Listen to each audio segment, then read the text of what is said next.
C'est alors qu'apparut le renard.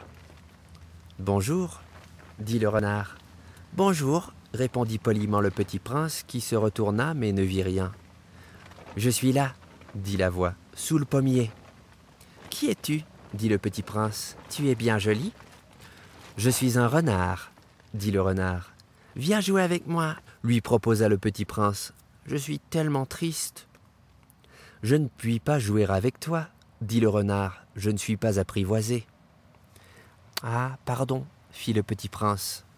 Mais après réflexion, il ajouta « Qu'est-ce que ça signifie, apprivoiser ?»« Tu n'es pas d'ici, dit le renard. Que cherches-tu ?»« Je cherche les hommes, dit le petit prince. Qu'est-ce que signifie apprivoiser ?»« Les hommes, dit le renard, ils ont des fusils et ils chassent. C'est bien gênant.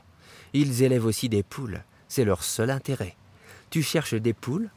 Non, dit le petit prince, je cherche des amis. Qu'est-ce que signifie apprivoiser ?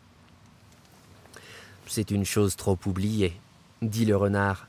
Ça signifie créer des liens. Créer des liens ? Bien sûr, dit le renard. Tu n'es encore pour moi qu'un petit garçon tout semblable à 100 000 petits garçons.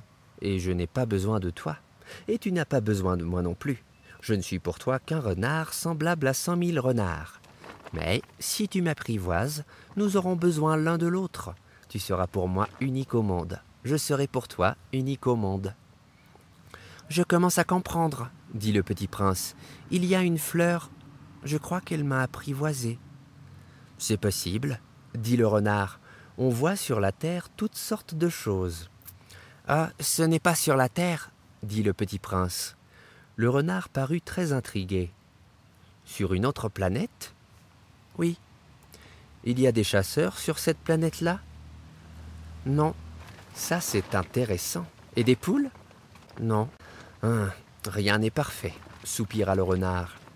Mais le renard revint à son idée. Ma vie est monotone. Je chasse les poules, les hommes me chassent. Toutes les poules se ressemblent et tous les hommes se ressemblent. Je m'ennuie donc un peu. Mais si tu m'apprivoises, ma vie sera comme ensoleillée. Je connaîtrai un bruit de pas qui sera différent de tous les autres. Les autres pas me font rentrer sous terre. Le tien m'appellera hors du terrier, comme une musique. Et puis regarde, tu vois là-bas les champs de blé ? Je ne mange pas de pain. Le blé pour moi est inutile. Les champs de blé ne me rappellent rien. Et ça, c'est triste. Mais tu as des cheveux couleur d'or, alors ce sera merveilleux quand tu m'auras apprivoisé. Le blé, qui est doré, me fera souvenir de toi, et j'aimerai le bruit du vent dans le blé. Le renard se tut et regarda longtemps le petit prince. « S'il te plaît, apprivoise-moi, dit-il. « Je veux bien, répondit le petit prince, mais je n'ai pas beaucoup de temps. J'ai des amis à découvrir et beaucoup de choses à connaître. » On ne connaît que les choses que l'on apprivoise, dit le renard. Les hommes n'ont plus le temps de rien connaître. Ils achètent des choses toutes faites chez les marchands. Mais comme il n'existe point de marchands d'amis, les hommes n'ont plus d'amis. Si tu veux un ami, apprivoise-moi. Que faut-il faire ? Dit le petit prince. Il faut être très patient, répondit le renard. Tu t'assoiras d'abord un peu plus loin de moi, comme ça, dans l'herbe. Je te regarderai du coin de l'œil et tu ne diras rien. Le langage est source de malentendus. Mais chaque jour, tu pourras t'asseoir un peu plus près. Le lendemain revint le petit prince. « Il eût mieux valu revenir à la même heure, dit le renard. Si tu viens, par exemple, à 4 heures de l'après-midi, dès 3 heures, je commencerai d'être heureux. Plus l'heure avancera, plus je me sentirai heureux. À 4 heures, déjà, je m'agiterai et m'inquiéterai. Je découvrirai le prix du bonheur. Mais si tu viens n'importe quand, je ne saurai jamais à quelle heure m'habiller le cœur. Il faut des rites. »« Qu'est-ce qu'un rite ?» dit le petit prince. « C'est aussi quelque chose de trop oublié, dit le renard. C'est ce qui fait qu'un jour est différent des autres jours, une heure des autres heures. Il y a un rite, par exemple, chez mes chasseurs. Ils dansent le jeudi avec les filles du village. Alors le jeudi est jour merveilleux. Je vais me promener jusqu'à la vigne.